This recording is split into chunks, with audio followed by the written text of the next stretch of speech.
Kimberly was born premature, so we had quite a bit of time in the hospital, about 6 weeks after birth. And it was about 2 weeks into that there was some discoloration to her left cheek and her lower lip.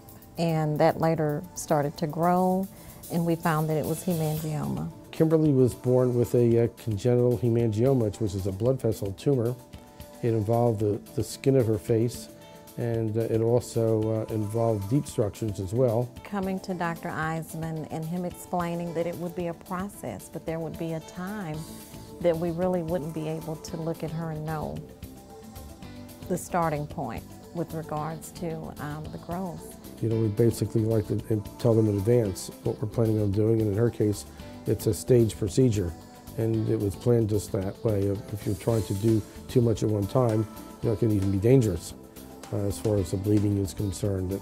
So we tell them in the beginning that we're doing as much as we can at that time, and we probably removed maybe 20 to 30% of it, probably the first operation, and she's had 5 or 6 operations since.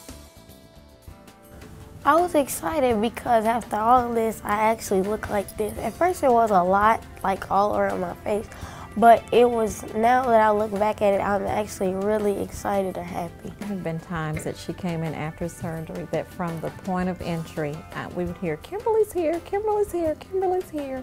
And people would come out, you know, and just, "Hi, Kimberly, how are you, Kimberly?"